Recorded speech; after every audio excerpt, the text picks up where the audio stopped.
Assalamualaikum warahmatullahi wabarakatuh. Perkenalkan, nama saya Nevaroh dengan NIM 2225240110. Video ini dibuat untuk memenuhi tugas ujian tengah semester pada mata kuliah analisis real.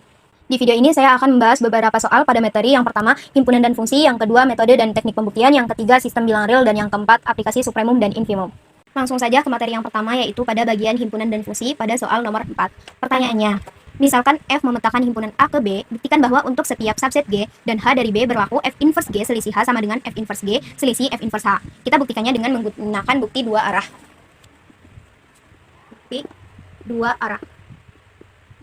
Yang pertama, kita buktikan F inverse G selisih H subset dari F inverse G selisih F inverse H. Dan yang kedua, kita buktikan bahwa kebalikan dari arah yang pertama, F inverse G selisih F inverse H subset dari F inverse G selisih H. Kita buktikan yang satu arah dulu. Kita ambil sembarang X anggota F inverse G selisih H. Berdasarkan definisi Prapata berarti F X anggota G selisih H. Definisi Prapata yaitu misal Y subset dari B, maka inverse bayangan Y atas fungsi F adalah F inverse Y sama dengan S anggota A, sedemikian sehingga Fx anggota Y. Dari pernyataan ini, artinya Fx anggota G dan Fx bukan anggota H. Karena Fx anggota G, maka X anggota F inverse G. Dan karena Fx bukan anggota H, maka X bukan anggota F inverse H. Sehingga X anggota F inverse G selisih F inverse H. Jadi bukti arah yang pertama itu terbukti bahwa F inverse G selisih H subset dari F inverse G selisih F inverse H terbukti. Selanjutnya kita buktikan yang dua arah. Kita juga ambil sembarang X anggota F inverse G selisih F inverse H.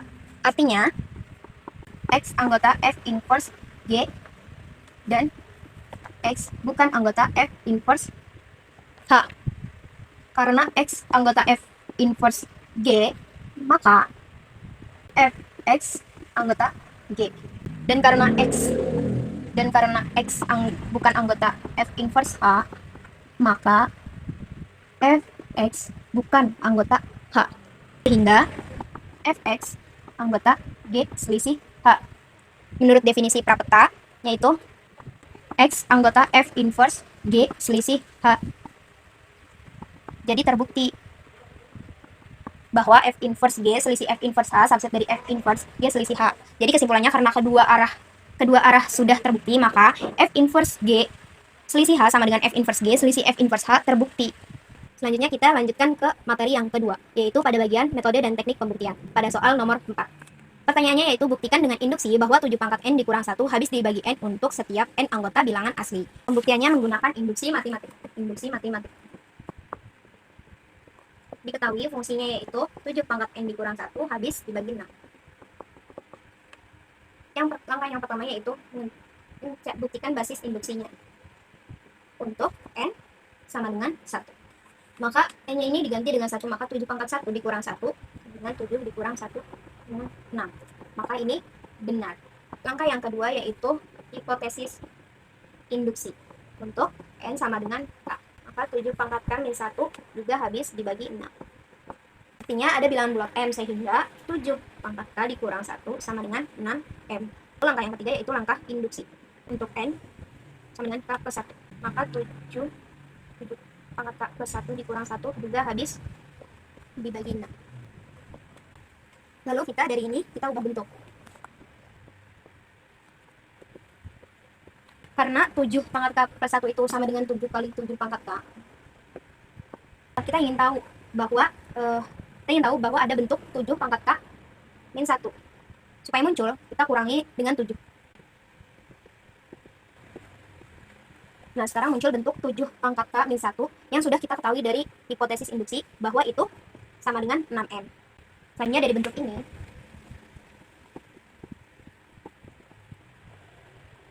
kan 7 pangkat K min 1 itu kan hasilnya dari hipotesis itu 6M ya, maka 7 kali 6. 7 kali 6 itu 42M tambah 6.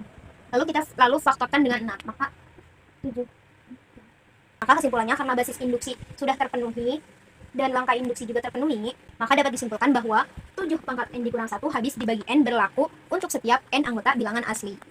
Selanjutnya ke bagian materi sistem bilangan real pada soal nomor 3. Pertanyaannya, tunjukkan bahwa himpunan bilangan rasional memenuhi sifat lapangan tetapi tidak memenuhi sifat kelengkapan. Kita buktikan bahwa bilangan rasional memenuhi sifat lapangan. Yang kedua, kita buktikan bahwa bilangan rasional itu tidak memenuhi sifat kelengkapan. Kita akan buktikan ini, bilangan rasional memenuhi sifat lapangan. Kita misalkan A, B anggota bilangan rasional, buktikan dengan menggunakan sifat aksioma lapangan. Yang pertama itu sifat tertutup.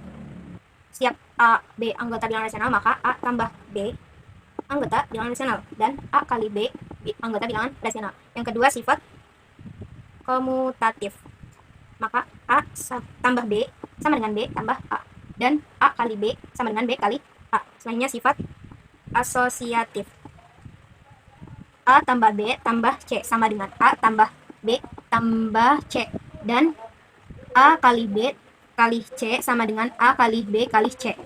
Selanjutnya sifat distributif,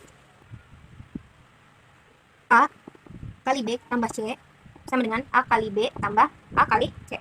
Selanjutnya sifat identitas, A tambah 0 sama dengan A. 0 ini sebagai identitas penjumlahan, dan A kali 1 sama dengan A. Satunya ini sebagai identitas perkalian. Selanjutnya sifat inverse, A tambah min A sama dengan 0, dan A tidak sama dengan 0 jika A kali 1 per A sama dengan 1. Semua sifat ini berlaku pada bilangan rasional memenuhi sifat lapangan. Terus bukti yang kedua yaitu bilangan rasional tidak memenuhi sifat kelengkapan. Sifat kelengkapan mengatakan setiap himpunan tak kosong yang dibatasi atas memiliki supremum di himpunan tersebut. Sekarang kita ambil himpunan misalkan S R anggota Q sedemikian sehingga R kuadrat kurang dari 2. Untuk membuktikannya, itu ada 2 langkah. Yang pertama, kita buktikan bahwa S itu tidak kosong karena satu anggota S sebab 1 kuadrat dikurang 2.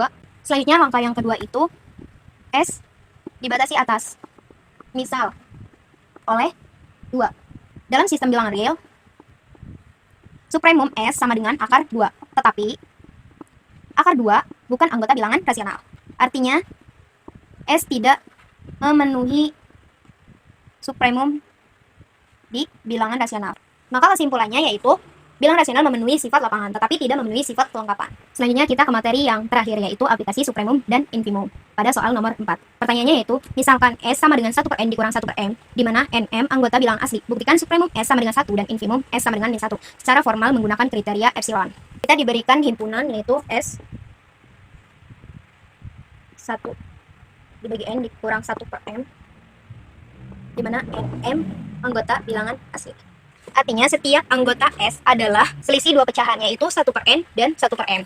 Maka 0 dikurang 1 per N dikurang atau sama dengan 1, dan 0 dikurang 1 per M dikurang atau sama dengan 1. Artinya pasti berada di antara min 1 dan 1. Jadi himpunan S punya batas atas dan batas bawah. Yang pertama kita menentukan supremum. Kita ambil N sama dengan 1. Maka supaya 1 per N itu hasilnya 1. Maka 1 per N dikurang 1 per M sama dengan 1 dikurang 1 per M. Cara definisi supremum, untuk setiap epsilon lebih dari 0, kita bisa milih M cukup besar gitu. Jadi untuk setiap epsilon lebih dari 0, pilih M-nya itu lebih besar dari 1 per epsilon. Maka 1 dikurang 1 per M lebih dari 1 dikurang epsilon. Maka supremumnya itu sama dengan 1. Selanjutnya itu kita menentukan infimum. Kita ambil M-nya itu 1 supaya 1 per M-nya itu hasilnya 1. Maka 1 per N dikurang 1 per M sama dengan 1 per N dikurang 1. Secara definisi infimum juga, untuk setiap epsilon lebih dari 0, kita bisa memilih N cukup besar.